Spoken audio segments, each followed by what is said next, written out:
Hey guys, so what I'm working on today, I have these aluminum swords that I hilted up for cheap that I mostly use for youth classes and youth theater performances because they are super light.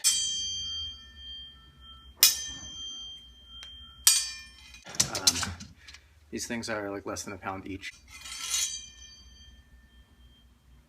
These were leftover blade blanks from Prince of Persia Sands of Time. I had a few different styles, and I just hilted them up as cheap and quick as I could in ways that I knew would be sturdy.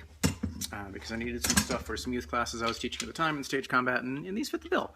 You know, they look metallic. They're not going to fall apart. These are heat-shaped PVC handles, aluminum from a hardware store, and they're all riveted, which means they aren't going to fall apart. They do, however, then loosen up, which means over time, instead of ringing at all, which some aluminum doesn't do anyway, these kind of do. They just make sort of a dull clack. So I've got a talent show coming up for another youth class I'm teaching now.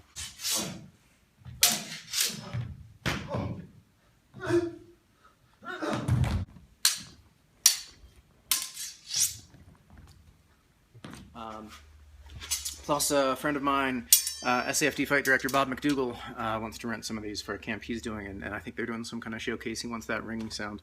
So what I'm doing is just tightening up the hilts, and this is really the difference. I do get a question sometimes of, you know, are these swords going to ring well? What makes a sword ring well? These are the exact same aluminum before and after tightening them back up. Big difference.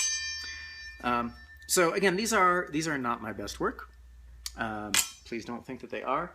This is all about quick and cheap and dirty and light and safe. Not necessarily in that order.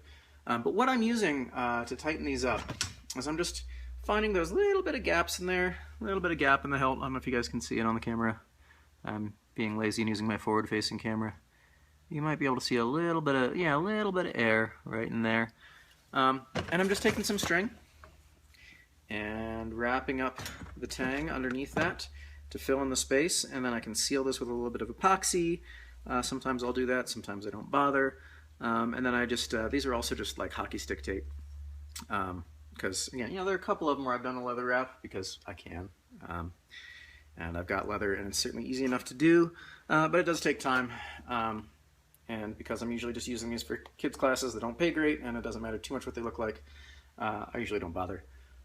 So I'll just put a fresh wrap of this hockey stick grip tape over top.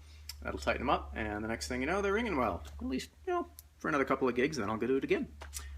So those of you who have swords with peened tangs, this can be a nice way to kind of get some new life out of them in terms of the audio storytelling aspect of your stage combat. Those of you who know me know that I love puns. I'm giving up on resisting making a pun about peen tang, but I will leave it at that.